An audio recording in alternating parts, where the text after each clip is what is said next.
Well, how many of you have been to last year's talk on feedback in New York? Anyone? No? Oh, great, because some of the things I will say again, so I don't want you to be bored with something you already heard. So that's cool. So a couple of words about who I am. I'm a user interface designer and information designer, and I do things like user interfaces for different platforms. This is a DJ app for an iPad. This is a unit converter for the watch, whatever. And also, I've written a book, which is called User Interface. And we grabbed a domain name, userinterfacebook.com. I don't know if Facebook is going to sue us. But it's working for now. And the book is not yet available in English, unfortunately. For now, it's only available in Russia, but we are aiming to launching it this year. So if you go, you can just read about the book, and you can leave your email to get notified when it is released if you want.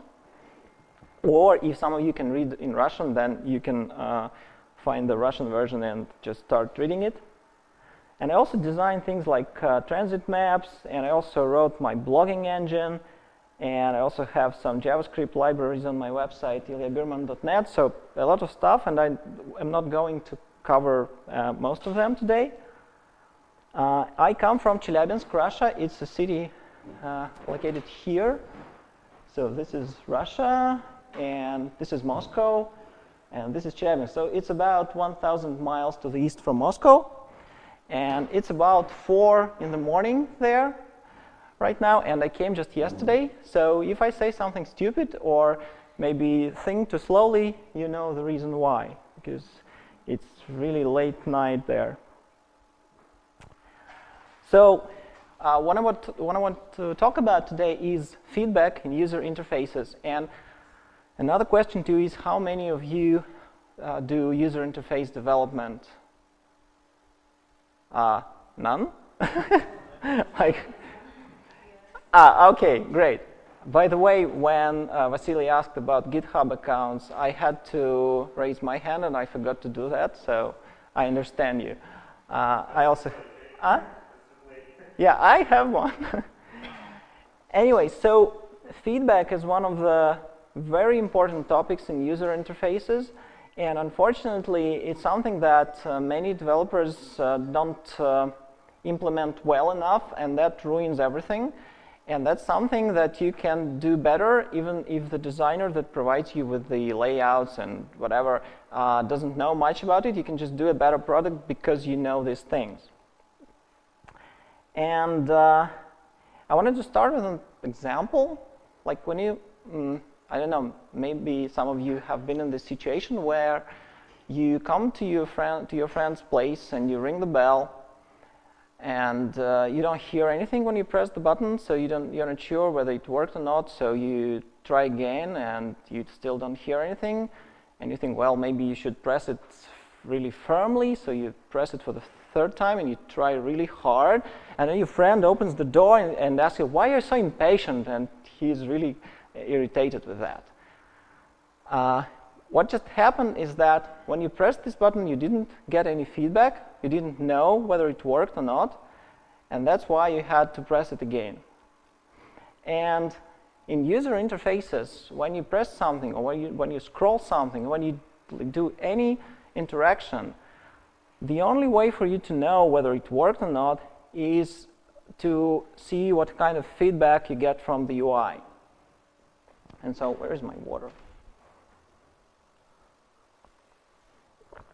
And so, like if you imagine a more down-to-earth example of a buy button on a website, when you click this button, some item gets added to the cart. Right? You press it, and now it's in the cart. But how do you know it is in the cart? You need to see some confirmation from the UI. Otherwise, it feels like it didn't work. So you want to see something like a message, or maybe some animation that the item flies to the cart in the corner, or whatever.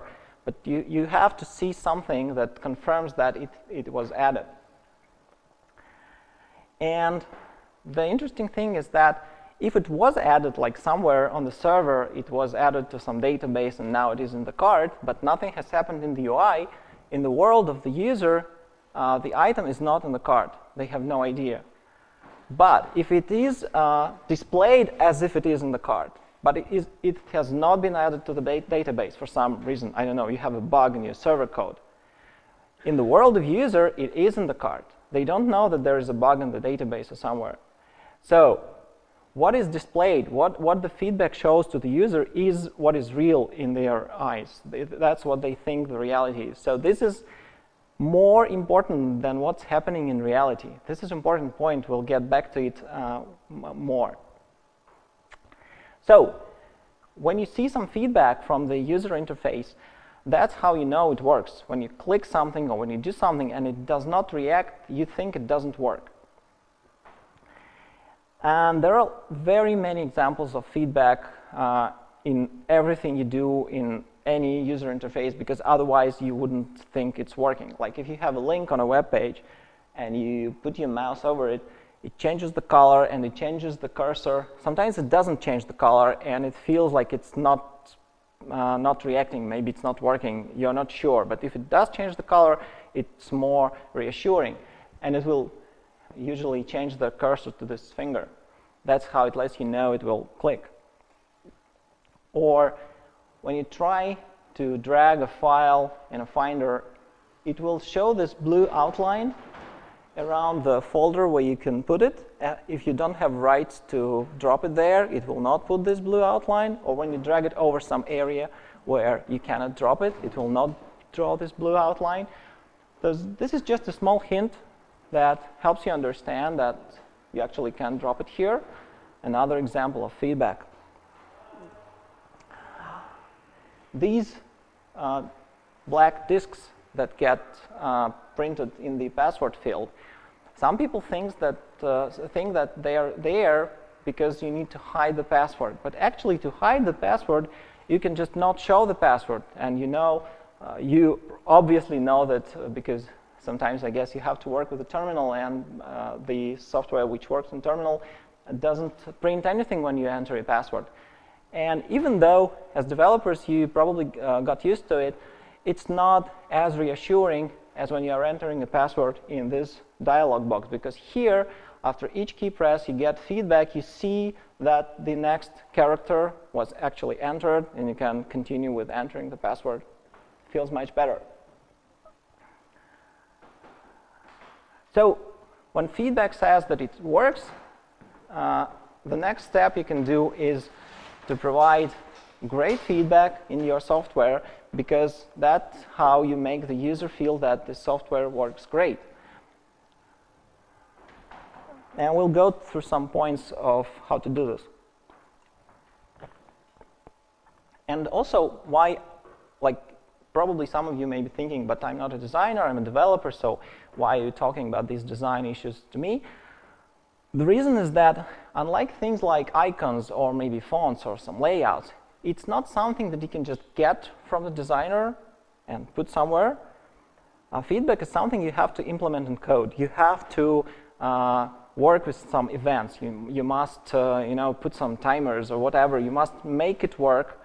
And so in some way, the developer is the one who actually does this design, not the designer who works with Figma or Photoshop or something, because they don't influence this, and you do.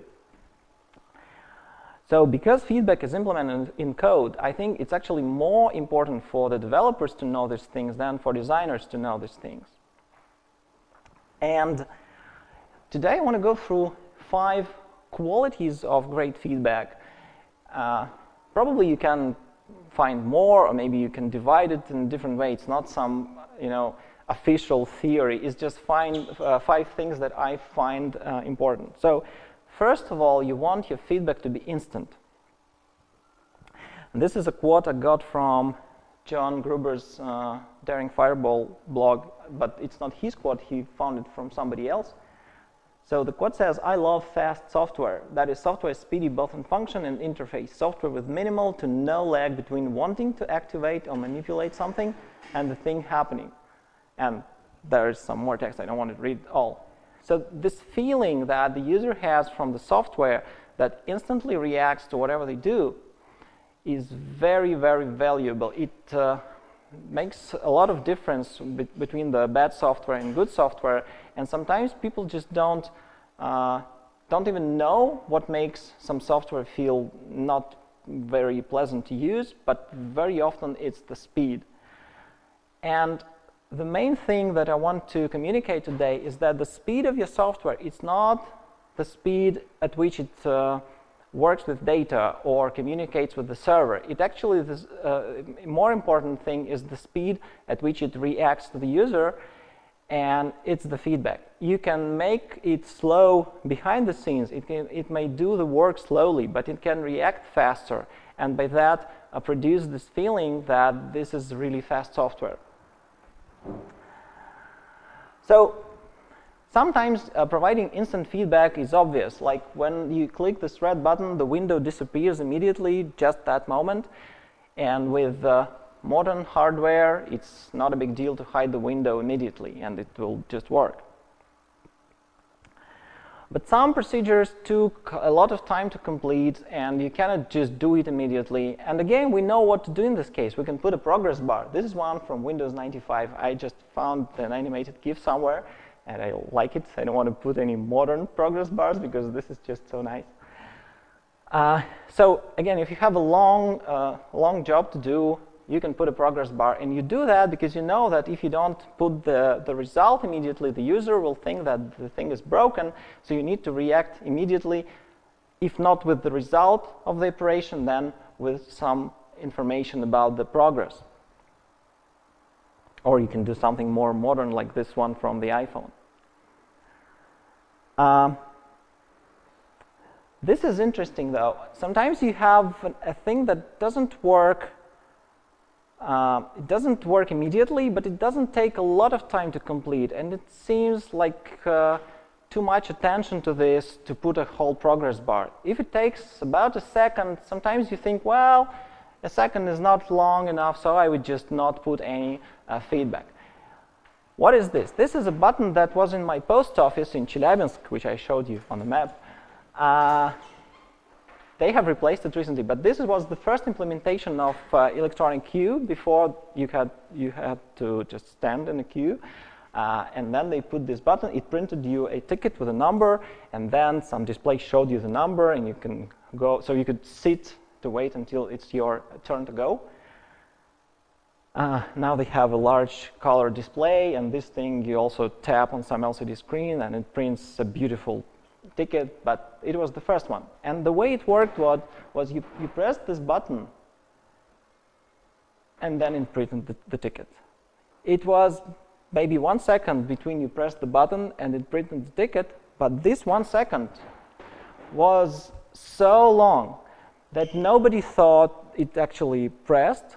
So what happened was they pressed it, nothing happened, they pressed it again, nothing happened. Some of them would press it for the third time, and then it would print 3 tickets. And that was a problem, because first of all, you just need one. Is there a place? There is one here. Oh, is it somebody sitting here? No? Maybe you can sit here. No?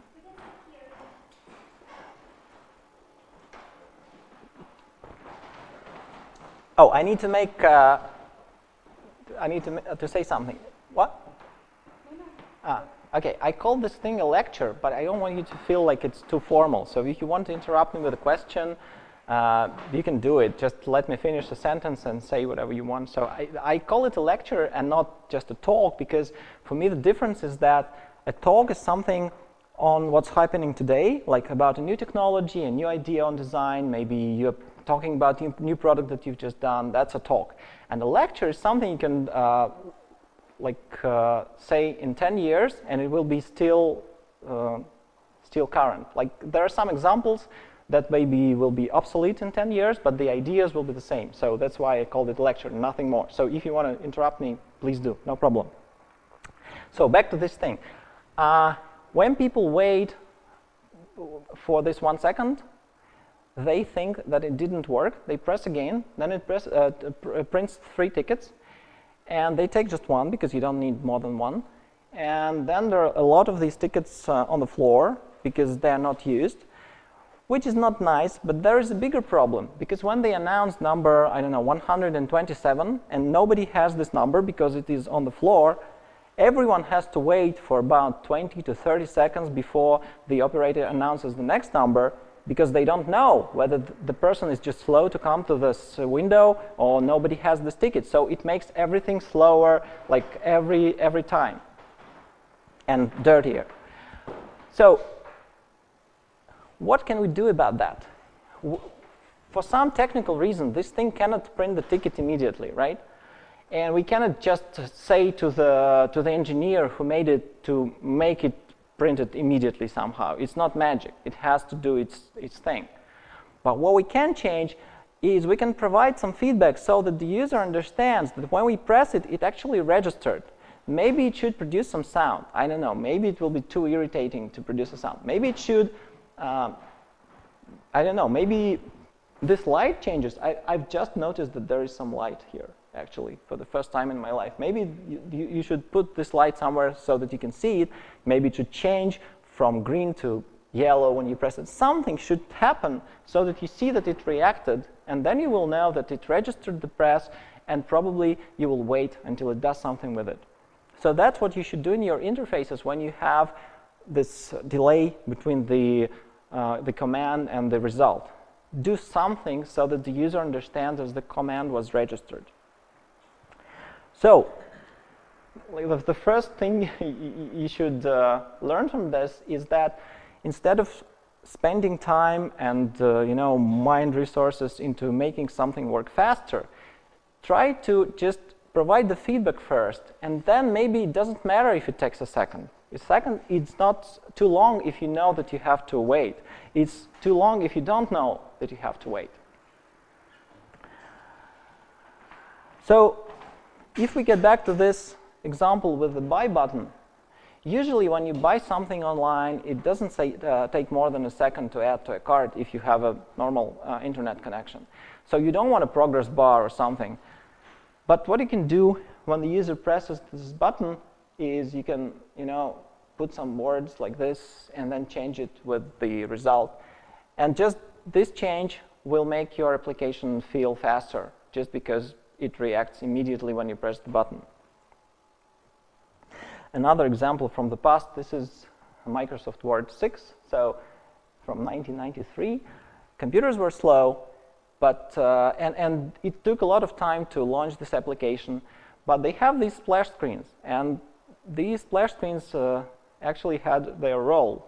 They were the way to show the user that the command was actually taken. So when you launch the application, you will see the screen, and you know, okay, it's launching. Now I have to wait. I cannot do anything about it, but this is the feedback that they can give me that the application is launching. So again, react instantly. It doesn't matter how hard the job you need to do, how slow the internet connection is, how slow the hardware is that you're using. You just react instantly, and then you can take all the time you need to complete the actual job. In the description of this lecture, I promised to talk about this SleepWake button on the iPhone. How many of you have the iPhone 10 or later with the Face ID?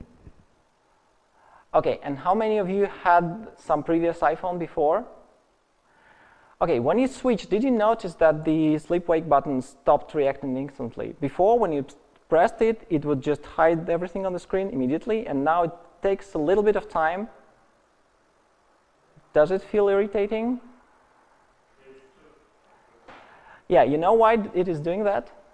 It's doing that because before, to pay with Apple Pay, you could just put your finger on the Touch ID sensor, and that's how it knew that you're using the Apple Pay. But now you have to double-click this button to activate it. So when you press for the first time, it has to wait for a little bit, because maybe you will press the second time, and it will have to activate Apple Pay. And if you don't press for the second time in this small amount of time, then it turns off. And it feels like a whole lot of time. And what I did to fix this is I went to some Apple Pay settings and disabled this double click to Apple Pay. So now when I press it, it just hides everything immediately. And this is so much better. Now to go to Apple Pay, I go to the control center and get it from here, which is a little bit slower than just double tapping.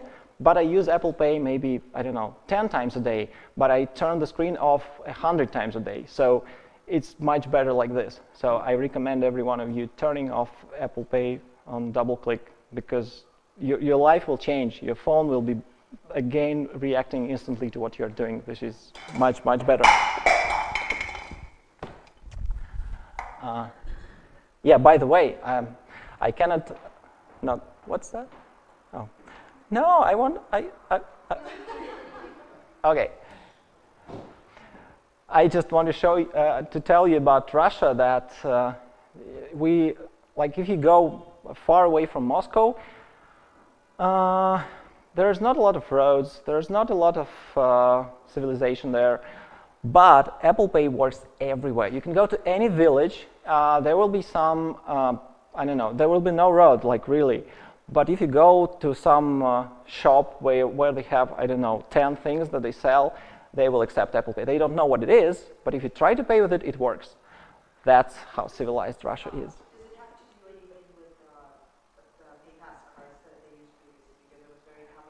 Yeah, because it's the same thing. Because the terminal doesn't know anything about Apple Pay. It just accepts the payment with the contactless, and it doesn't care.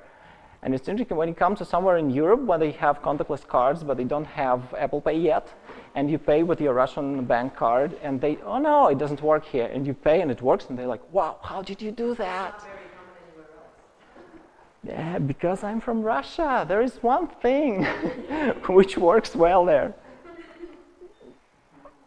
Anyway, the next thing is Ownest. So after you made your feedback instant, you want to make it honest. You want it to communicate what's happened so that it doesn't make a user guess. So I told you about this, that it takes maybe about a second to add an item to cart. And this is another thing that probably takes about a second, maybe less, to increase the likes count. So when you press this, it changes from 68 to 69, sort of immediately, but not quite. And in these cases, sometimes you would read that somebody would recommend using what's called optimistic feedback. So what you can do is immediately increase the counter, and at the same time send the command to the server, or whatever it is, to update the counter in the database.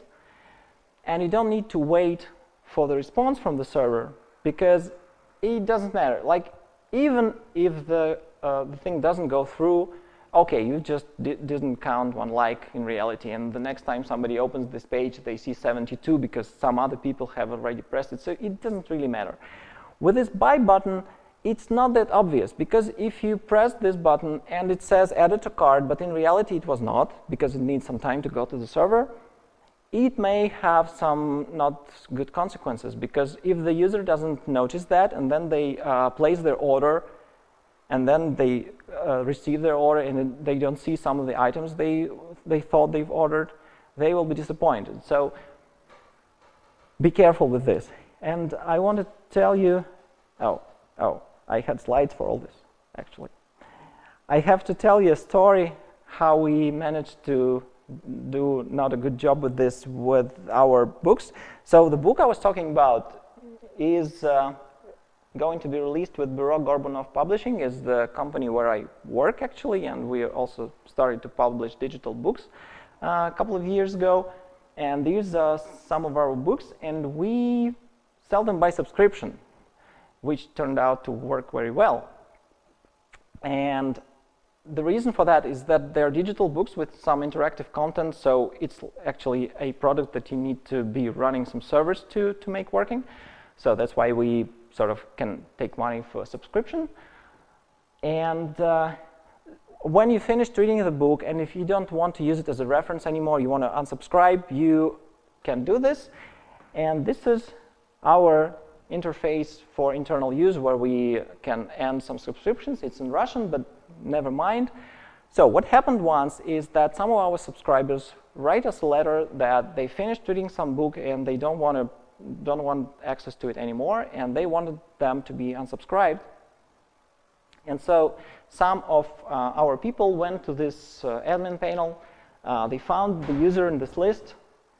The personal data is blurred out. So they found them, and they pressed this button which says cancel subscription. And the way this UI works is that when you press this button, it just hides the line with the subscriber, changes the amount to 0, which is the price, and the button is hidden. So that's how you know they were unsubscribed. So again, it's internal UI. It doesn't have to be really pretty. That's how it works. And it was using this optimistic feedback idea. So it was sending the command to server and immediately updating this line in the table.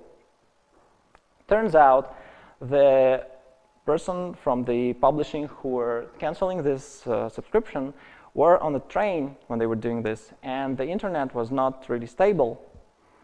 And the reader who wanted to be unsubscribed was not actually unsubscribed, but our person didn't know that, and they responded to the letter that, yeah, okay, we've unsubscribed you, and the next month the card was charged once again. And of course they were not happy with that. We figured it out, we refunded the money, but it's not a good situation to be in. So this was not a good idea to make it optimistic. It was just faster to do so, but we had to change it to avoid these mistakes in the future.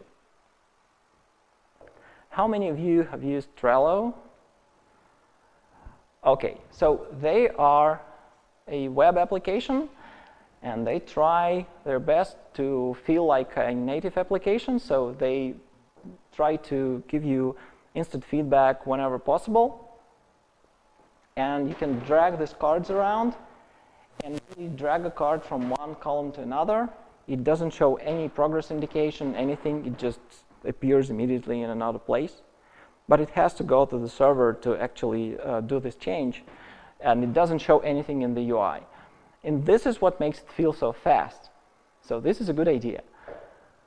But what if you didn't know that your connection has just disappeared or something? Well, what they do is they constantly monitor if the connection is alive, and when they see that it's not alive anymore, they will show this red message. And they say changes may now not be saved. And maybe this message will appear in a second after the connection has disappeared, but when you see that, you know that probably something that I have done in last second or two was not saved. And probably you remember what you have just done. And you will try to repeat it and hope that this message disappears. So this is one of the possible solutions. If you want to make it instant and you want to remove all the progress indication to make it feel really fast, and make sure you do at least this. And this is another nice example. It's from some of the Apple presentations. So they want you to avoid showing progress indication when something takes a lot of time on the watch, because they don't want the user to be waiting like this. It's really discomforting to stand and look at your watch to wait until it completes something. So what they recommend doing instead is to show this green check mark, which looks like everything is fine, but you see it says we are working on your order. It doesn't say complete, it says got it. And then if everything is fine, then everything is fine and it's done. But if something goes wrong and it doesn't actually complete, it has to tap your wrist and then tell you sorry, but it didn't work out for some reason. So this is another way that you can immediately react to something, give some feedback, but avoid the situation where the user is misguided and thinks that everything is completed, but it's actually not. So make sure that if some problem happens later, then the user is informed about that. Yeah, and this I didn't know how to make a screenshot of it, but I want to show you. So macOS has broken something. So in Quick Look, you can drag this corner to resize the window, but sometimes when you do this, I don't know if I will be able to do this. Yeah, sometimes it will not resize the window. Sometimes we'll just drag the window. now it's working. It's really hard to make it not work, but sometimes it will not work. And the problem is that it will still show this indicator. The cursor will change to the arrows that points in two sides. But when you try to drag, it will not resize the window. So I don't know why they did it. Probably it's just some bug. It appeared maybe like a year ago, and it's not fixed yet. And this is another example of dishonest feedback, because the cursor changes, but it doesn't reflect what is actually happening. It very often happens in some websites when you have some clickable element, and when you put your mouse over it, it changes the cursor to this finger, but when you click, it doesn't click, or maybe the area that is clickable does not correspond like pixel by pixel to the area where the cursor changes. And there are some pixels, like you have a padding within which the cursor is already like this finger, but the click is not registered because it's registered only in the area which is within these paddings. You know what I'm talking about? Sometimes they do this, and this feels really broken, so you don't want that. You want the area which is clickable to correspond like pixel by pixel to the area which changes the cursor to this finger. Okay. So yeah, that's what I told you already. The next thing is gentle. Can I have my class back? I wanted to have some. Oh, thank you. Amazing. Oh, and there is another one. What's? Oh, this is mine, and this was not mine, right? Yeah, but this one is yours. Okay. Sorry, I don't know how to go through this without drinking water. Anyway, gentle, another thing you want to achieve in your feedback. I don't know which web page this is, but this is bad on so many levels. First of all, it's not informative, right? The text doesn't say you anything about what has happened and what is the valid data type and like what's going on.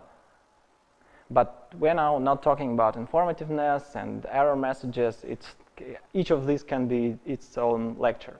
But what it is displayed in is this message box with an OK button, which is sort of a feedback. Like you made some mistake when you were filling in the form, and it reacted by telling you what you made wrong.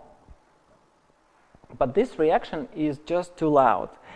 Just too much is happening to tell you what has just happened, and this you want to avoid. So when you're providing some feedback, what you want to do is to provide as little feedback as possible to communicate everything you want. So here, another bad example, but it's a little bit better than the previous one, because here the error message is shown in the form itself, so you don't need to press this OK button to get back to filling in the form. It's a little bit better. It's still not informative. It says illegal characters found. Like, do I have to call my lawyer to figure out what the legal characters? It doesn't say anything like how can I correct this error. But still, it's better because it just produces less noise in my universe. It helps me get back to what I was doing. By the way, it's my real phone number, so I have no idea what's wrong with it. So what you can do instead of showing any kind of error message, for example, when the user is entering a password and the password is incorrect, you can do this. Right? This is something that macOS has been doing for 20 years or something. You don't need any message. You don't need a word of text. You don't need to fill anything with red background. You don't need any red borders, nothing. You just do this small animation, which is quite easy to program, and that's it. And this is an example of feedback which is gentle in the sense that it does everything it needs to do, but not more. The user understands what has just happened, and they can get back to doing what they were doing. This is a progress indicator, which doesn't say how much is left. It's small, it's not too loud, you can say it's gentle, but even though you know it's a slide of a presentation, it already feels like something is taking too much time to complete. This is just too slow. And that's what this animation is communicating. Whenever you show this thing in your interface, what you're actually showing, what you're actually saying to the user is, you are now waiting. That's what you're doing, and you have to wait more, and that's not something anybody likes. So you want to avoid showing this thing. And how you do this? Well, you can use skeleton screens. That's what Facebook is doing. When instead of showing this progress indication, it would show you the silhouettes of the post. They are not real. They look the same. They have the same height, so they don't know anything about what's going to load. But by showing this, they make it feel like everything is faster, even though it takes the same amount of time to download the same amount of data. It just feels better. The same thing with Instagram. It preloads really, really low quality images and just blurs them so it doesn't feel like you see these pixels. It takes very little time to preload these images, but it feels like it's already there, and so it feels faster.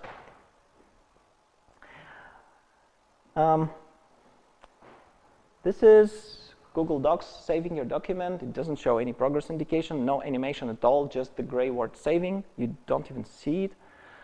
Very, very little feedback, just enough so that you can make sure it's working, but not more.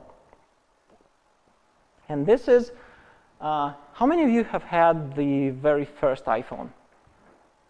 Oh, we're just two.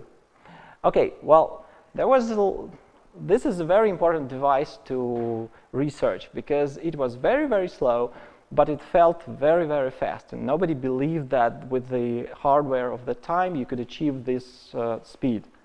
Because they've made a lot of tricks to make it feel like everything is fast, even though in reality everything was really slow.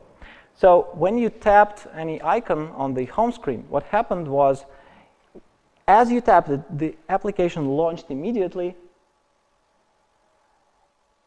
and then it got filled with the data. But this is not the application. This is just a PNG file. Every application had to be shipped with a file called default PNG, because all the iPhones had the same screen size. It was 320 at 480, I think. So you had to have this default PNG with these dimensions, and it had to show the first screen of your interface without any word of text, because at this point the operating system doesn't even know what language you're using, so it can't put any words there. And so when you tap the application icon, what it does, it just plays this animation with this default PNG file without any knowledge about the application itself.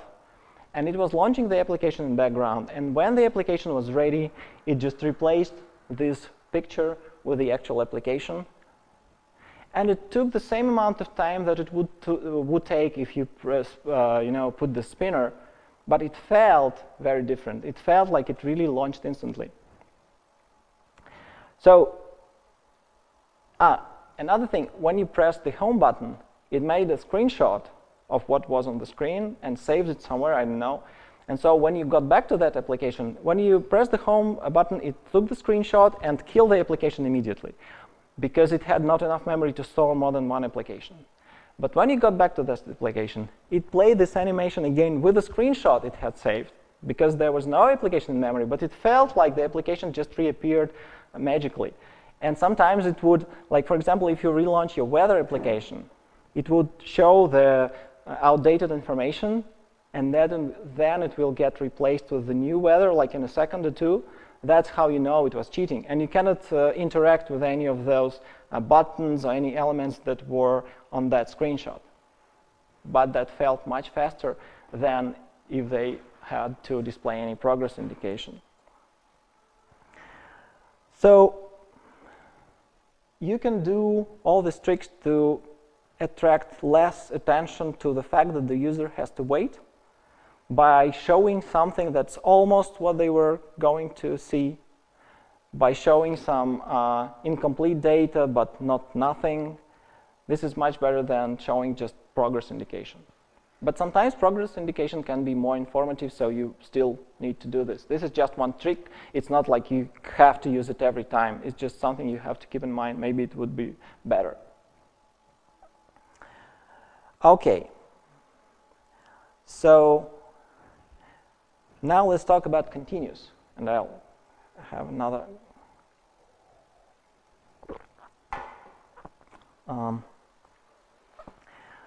So as I have already said, you want to provide instant feedback. Whenever the user does something, you want the reaction to be available to them from the user interface. But let's see how a typical slider might be working if we implement this instant feedback. For example, this is a slider that somehow controls this value. I don't know what it is, but it doesn't matter for now. So let's say the user is changing the value, and as they release their mouse button, the value changes instantly. This is not enough, right? Because as you drag it, it doesn't change. It changes only after you release the mouse button. This is not enough. Imagine a volume knob which would change the volume only after you take your hand off this knob. It's not very satisfying. Or even worse, imagine a steering wheel that will steer only after you take your hands off this wheel. Not very safe. So what you really want to do is to provide not just instant, but continuous feedback as the user changes something in the interface. Like here, as they drag, you want the value to change constantly. And this again raises the question, okay, but what if I need some time to recalculate this value? Here is just a number. Of course, it's simple. But what if I have some, three-dimensional scene with lightning, and I need to update something from the internet, and it takes time. I just cannot do it all instantly. Again, it doesn't have to be the real result that you need to show. It must be something that happens instantly in reaction to the user's action. And if you need more time to calculate the real thing, take your time. But first, you need to react. And so what you can do, first of all, you need to make the slider itself move along with the mouse, even though the value is not updated at the same speed, like this. Oh, this is the slow one, right? This is what happens when the developer is lazy and they update everything in the same code. So what you do is you actually separate this so that you can drag this thing, and it drags fast and continuously, but the data in the thing on the right updates as fast as it can. Okay, did you see the difference? Okay. And so a great example of this would be first Google Maps. Okay, today everything is fast and we are used to that, but if you go back, I don't know what it was, 15 years, when the first Google Maps launched, something like that, everything was really slow. But what they did is when you try to zoom in on your map, they need time to download all the data with the better pixels. But they would just zoom in the picture they already have, and it was all blurry. But it was, as you were moving, as you were dragging this zoom slider, the picture was zooming in the direct reaction to how you drag this thing, even though it was blurry. And then when you released the mouse button, it took its time, whatever it had to take, like 5 seconds maybe, to download everything. And then it replaced the blurry picture with the sharp picture as it had it downloaded. But this is very important, because if you show it to some perfectionist designer, this is the UI that we're showing, and they don't know about continuous feedback, they would say, well, this doesn't look good, so please wait until we download the good picture and then show it to the user. We want every screenshot to look amazing and never show things like this to the user. Don't listen to that designer, because the speed of the reaction, the quality of the reaction is so much more important than the quality of actual pixels in any step of the time. Then if you cannot do this as fast as the user drags their mouse, well, at least show the blurry picture, but show it fast. This is Photoshop. When you change some of the parameters in whatever, like here is brightness, but whatever dialog you open, when you drag this thing, you don't have to press OK to make the picture change. You don't even have to release the mouse button, because as you drag, the picture on the background will change. It will not do it immediately because Photoshop is slow as hell. I don't know what it is doing, but it takes a lot of time to update, but at least it's updating in reaction to the way you move these sliders. This is another example from the past. I encourage you all to, when you have a problem where something doesn't feel fast, look at something that was done 20 or 30 years ago, because they had so much worse hardware and so much slower networks, or no networks at all. And they still managed to do software that reacted to what we were doing. So we need to learn from them. And this is Windows 3.1. And the hardware at that time was so slow that you couldn't repaint the window on the screen when the user was moving the window, because it was just too many pixels to change. And so what they had to do is they dragged only this frame around the window, because it's faster to repaint just the frame. So as you drag this thing, the frame was moving, the window was at the same position as it was before, and when you released the mouse button, it would repaint the window in the new position. Again, not as good as repainting the whole window in response to the motion of the mouse, but much, much better than nothing, and much, much better than trying to repaint the window like 2 or 3 times a second, because if it would repaint like this, it will feel really slow. And if it repaints the frame, but it repaints it, I don't know, 30 times a second, it feels fast. It doesn't feel beautiful, but it feels fast, and this is more important to the feeling of the software. And another thing, which is interesting, you can notice that where there is this cyan-colored notebook, there are some red pixels. You see them? And where there is this yellow telephone, there are some blue pixels. Do you know why? Anyone?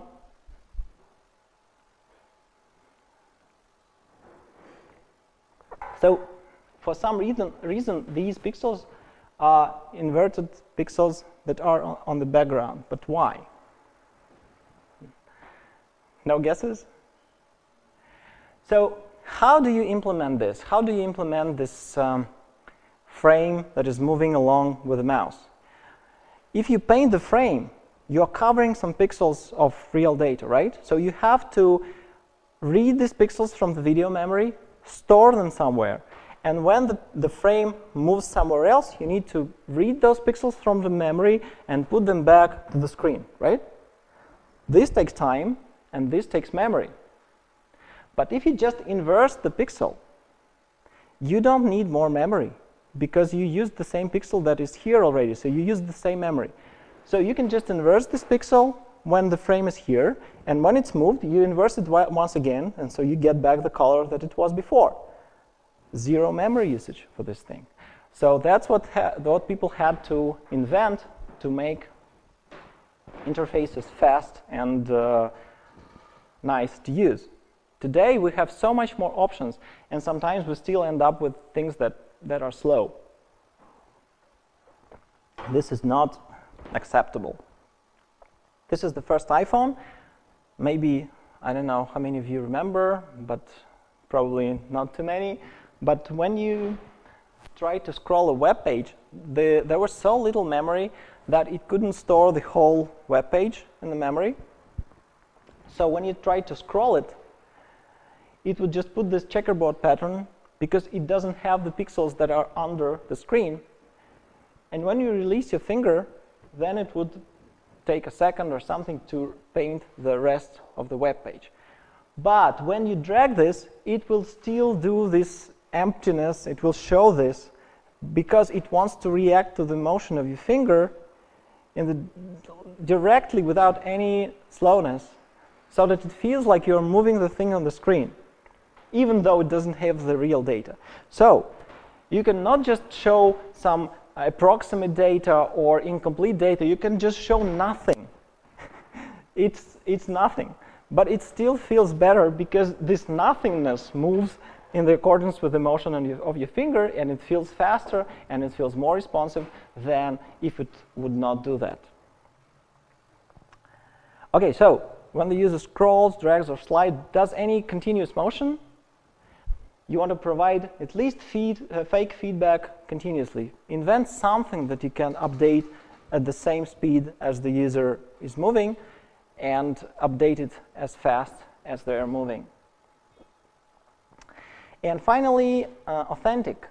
So what I mean by this is you want your feedback to resemble something that happens in the real life. So when you kick this soccer ball, nobody was designing this ball to provide some feedback so that you understand how it will fly. It's just the physics of it.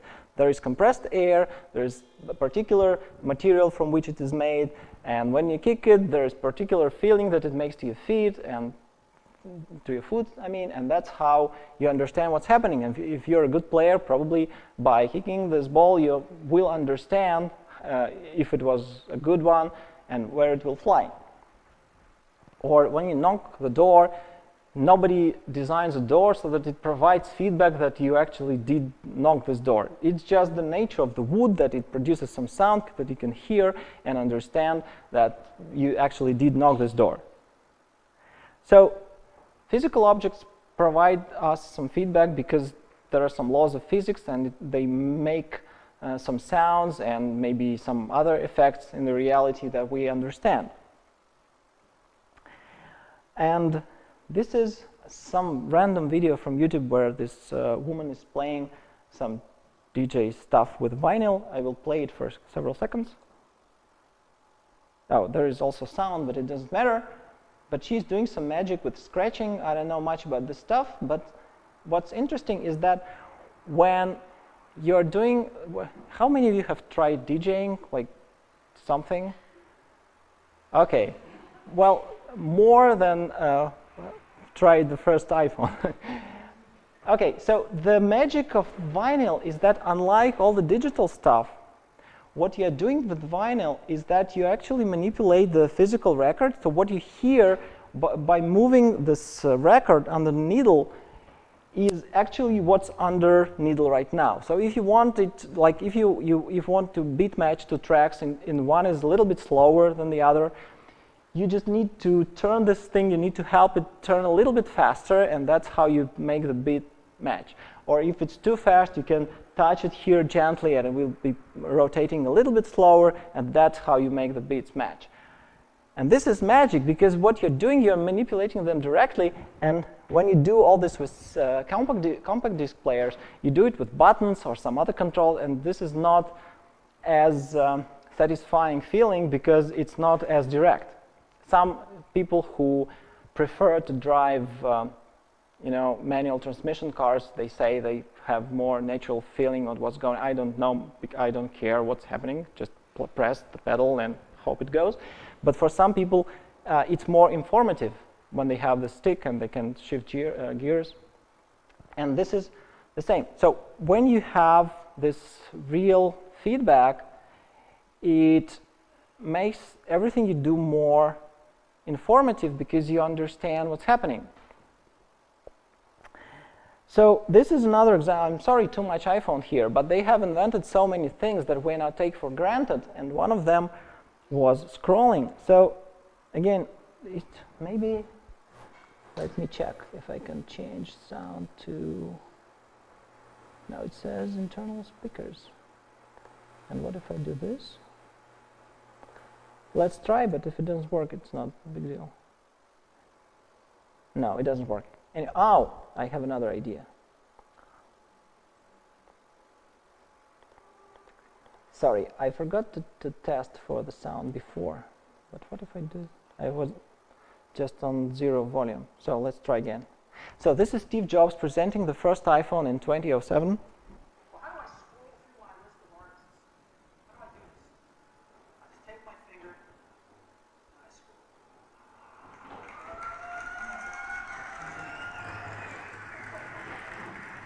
you hear this reaction, and today you're like, what's so special about it? He's just scrolling the list, like, what's that? But before, nobody has seen that, because if you look at other phones or tablets, or whatever it was, personal digital assistants, whatever it was called at that time, they were using styluses, and they had scroll bars on the right, and you had to drag the scroll bars to scroll. You couldn't just use your finger at all, not with this nice effects that he was showing. And here, he just scrolled, and it continued moving with a realistic inertia, and then it slowly stopped, and if it reached the end of the list, it would bounce, and it was all seen for the first time.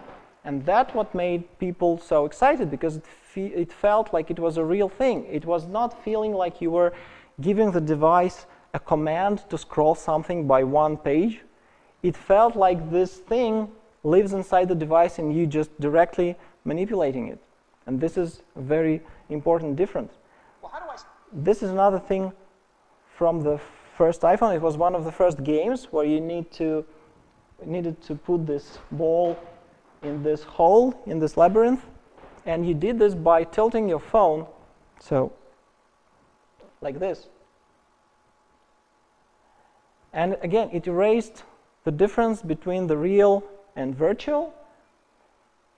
You didn't think about it like you were using the gyroscope or whatever it was to change the angle. No, you were just tilting the phone so that the ball goes wherever it had to go. So everything that has to be calculated in this physics engine was so well implemented so that it felt like it was real.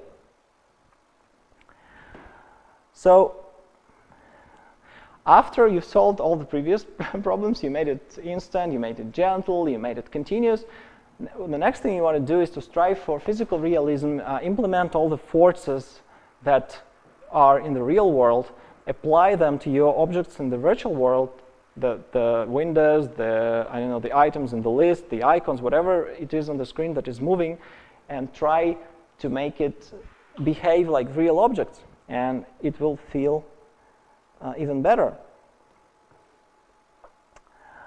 So yeah, when you have this continuous out of time? No, I was just nodding. Ah, okay.